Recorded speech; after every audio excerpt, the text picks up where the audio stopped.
দুজন নয়, লক্ষ লক্ষ বাংলার পরিযায়ী শ্রমিক আছে, লক্ষ লক্ষ, একটা দুটো। আমি সেখানে 4টে জায়গায় যাওয়া ঠিক করলাম, 3টে জায়গায় গেলাম। সমস্ত পরিযায়ী শ্রমিকরা তাদের সঙ্গে সামনাসামনি আলোচনায় করতাম। হরিয়ানায় আমি যাওয়ার আগে হরিয়ানার কংগ্রেস পার্টিকে সঙ্গে নিলাম। হরিয়ানায় কংগ্রেস বিরোধী দল, শক্তিশালী দল কংগ্রেস, সেখানকার সব নেতা আমার সঙ্গে, সেখানকার শিল্পপতি আমার সঙ্গে। আমরা গিয়ে সেখানকার পরিযায়ী শ্রমিকদের বললাম, আমরা যখন আপনাদের কাছে এসে গেছি আর আপনাদের কোনো ভয় নেই, নির্ভয় এখানে থাকবেন, কেউ যাবেন না। যদি কোথাও আপনাদের কোনো অত্যাচার হয় আমাদেরকে বলবেন। হরিয়ানার বিধানসভায় বিরোধী দল কংগ্রেস, হরিয়ানায় একটা নয়, বহু এমএলএ কংগ্রেসের, বহু এমপি কংগ্রেসের। এই বিষয়টা দরকারে পার্লামেন্টে তুলব, হরিয়ানার বিধানসভায় তুলব, আন্দোলন হবে, ভয় পাবেন না।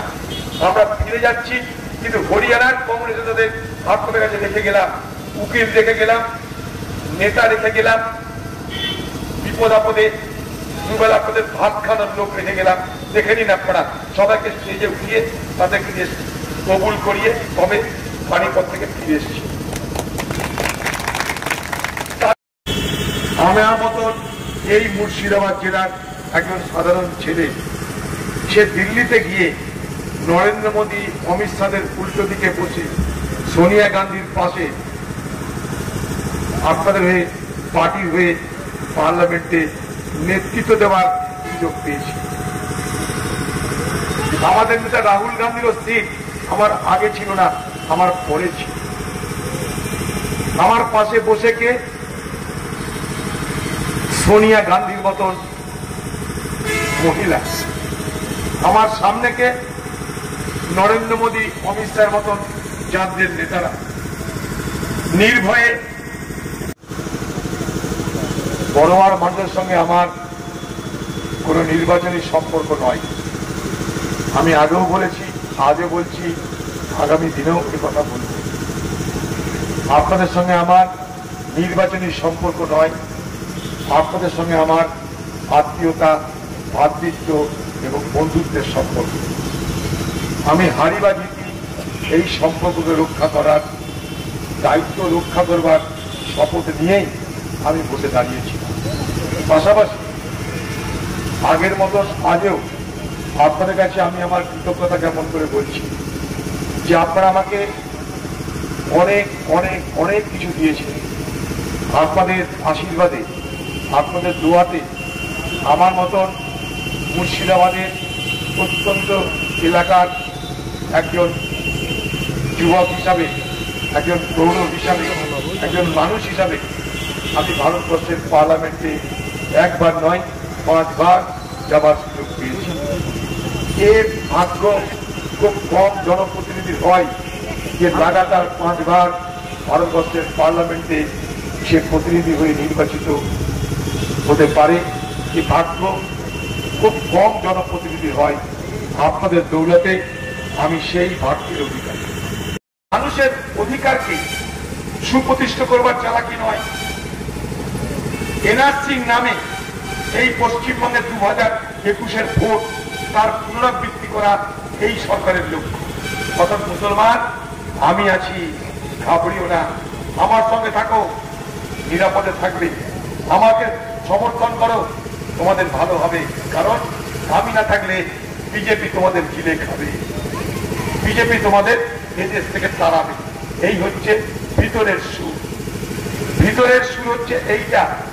কিন্তু রাহুল গান্ধীর মতন পার্লামেন্টের মধ্যে, বাইরে, কোর্টে, রাস্তায়, সারা দেশ জুড়ে প্রত্যেকটা মানুষের, সে হিন্দু, মুসলমান, শিখ, খ্রিস্টান, শিডিউল কাস্ট, শিডিউল ট্রাইব, সকলের ভোট দেওয়ার অধিকারকে সুনিশ্চিত করার কোন মানসিকতা, কোন লড়াই তৃণমূলের নেই। কিন্তু মনে রাখবে, তাকে দেখে নিয়ে ভোটের বাজার গরম করতে, এবং সে ভোটের বাজার গরম করতে মুসলমানদের ভরকি দেখিয়ে, ভয় দেখিয়ে, আতঙ্ক তৈরি করে তারা নির্বাচনের বৈতরণী পার হতে চায়।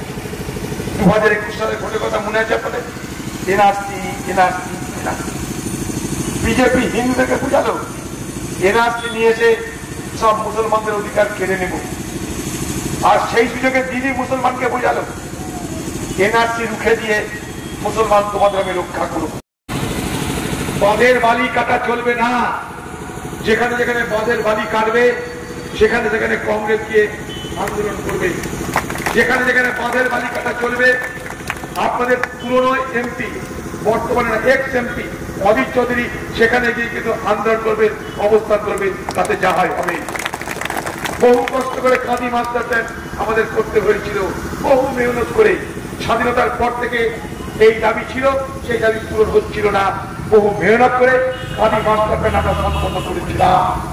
সেই জিনিসকে আমরা এখান থেকে ফিরিয়ে দেব না। আবার বড়ুয়াকে, আবার কাঁদিকে, আবার ভরতপুরকে বন্যা কবল হতে আমরা দিচ্ছি না, দেব না। বালি খেয়ে ওরা লুট করতে পারি, ওদের একতলা বাড়ি চারতলা হবে। আর এই বালিটা না থাকলে কৃষকের জমিতে বালি এসে পড়বে।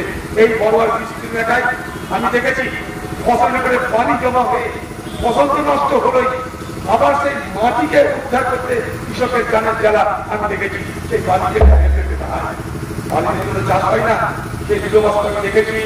তাই সেই দুর্দিন যাতে আবার বড়ুয়ায় না আসে, আবার কাঁদি সাকুতে না আসে, তার জন্য আমরা কিন্তু হারিবার দিকে মানুষের লড়াই যেমন করেছি তেমন করছি, আমরা করতে থাকবো। তাই এলাকার মানুষ আপনারা আপনাদের দাবি, আপনাদের আন্দোলনে কখনো করে যাবেন না। তৃণমূলকে ভয় পাবার কিছু নেই, তৃণমূলকে ভয় পাবার কিছু নেই। তৃণমূলের মিথ্যা ধোঁকাতে আপনারা প্রভাবিত হবেন না। এর আগে আজ ভারতবর্ষের মানুষের জন্য বিহারে পদযাত্রা শুরু করেছে। গতকাল সাসারাম থেকে রাহুল গান্ধী 16 দিন ধরে বিহারের 1300 কিলোমিটার পথ তিনি পরিক্রমা করবেন, শুধু এই কথাটা বলার জন্য। ওয়ান ম্যান ওয়ান, একটা মানুষের